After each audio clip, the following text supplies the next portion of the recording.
Bienvenue sur Africa 24 dans cette nouvelle édition du Non-Stop Info. Au sommaire de l'actualité, le chef de l'État sénégalais Macky Sall était en visite de travail ce lundi en France. Au menu des discussions avec son homologue français Emmanuel Macron, le renforcement des liens économiques mais aussi la lutte contre le terrorisme.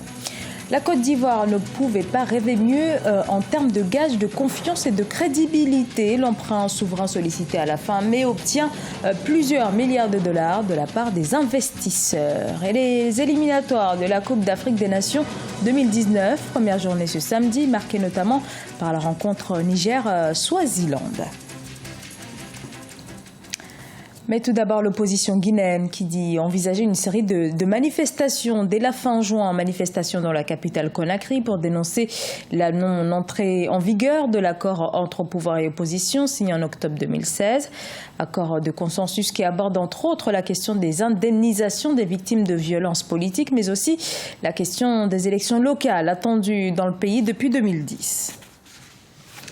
Le président Macky Sall était ce lundi en visite officielle en France. Lui et son homologue français Emmanuel Macron qualifient cette visite de prise de contact. Mais au-delà, il s'agit d'une rencontre aux nombreux enjeux pour le Sénégal, pour qui la France reste le premier investisseur. Sharon Camara, Paul de Singwe.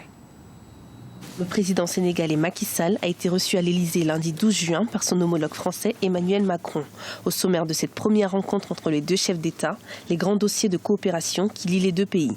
Lutte contre le terrorisme, réchauffement climatique, développement et partenariats économiques. Ensemble, nous avons évoqué, vous l'avez rappelé, des questions d'intérêt commun, en particulier pour le suivi de la coopération bilatérale, qui est une coopération sans nuages, à tout point de vue.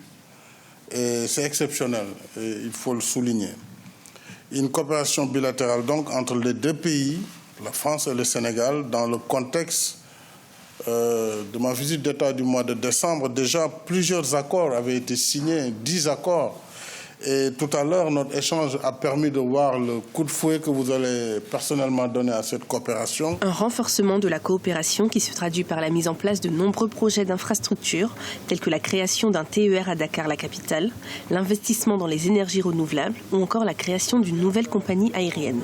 Le défi du terrorisme a également occupé une place importante lors de la rencontre des deux chefs d'État.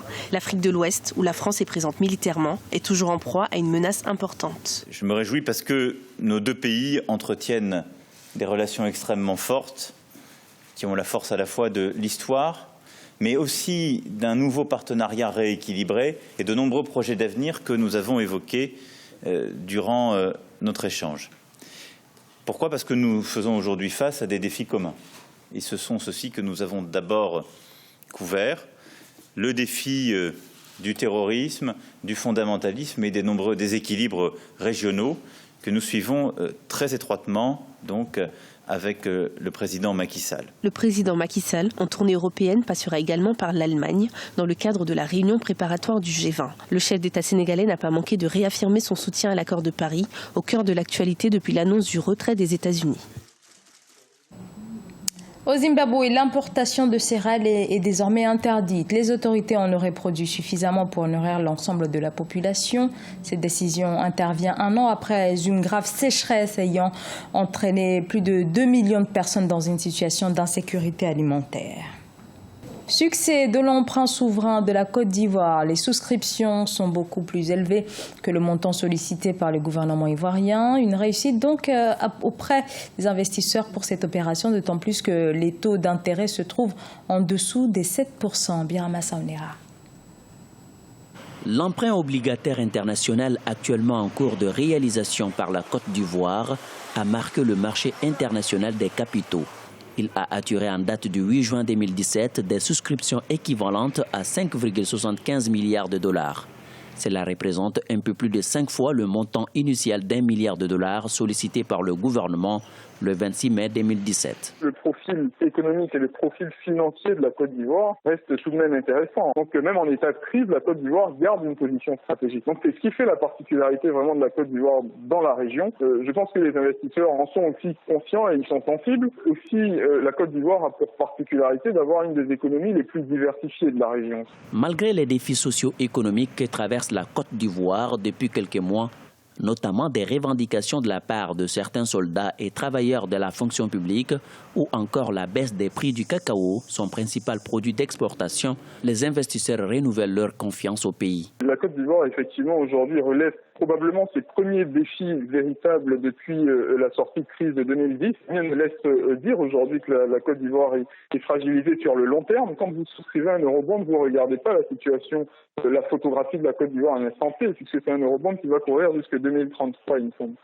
Donc, naturellement, vous essayez de jauger la prospective. Et la prospective, a priori, selon les investisseurs, c'est que la Côte d'Ivoire, sur les 10 années à venir, va continuer à bien se porter. Selon les observateurs, l'opération se présente sous 2 tranches, une en dollars et une autre en euros.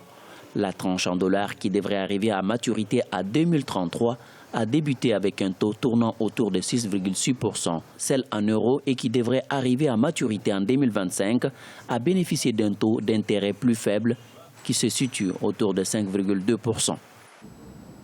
Dans l'actualité également, cette grève générale ce lundi à Port-Gentil au Gabon. Plusieurs milliers de syndicalistes, tous secteurs confondus, protestaient contre la cherté de la vie mais aussi le chômage. Le mouvement a touché plusieurs entreprises dont les pétroliers Adax et Perenco. Du sport à présent avec le Niger qui recevait ce 10 juin le Swaziland à Niamey pour la première journée des éliminatoires de la CAN 2019. Les deux équipes se sont quittées sur un match nul. Sadou Alizé Mokhtar, correspondant au Niger. Le MENA du Niger, contraint au nul vierge 0 but partout par le bouclier du roi du Swaziland ce samedi 10 juin 2017 au stade général Séni Kountché de Niamey.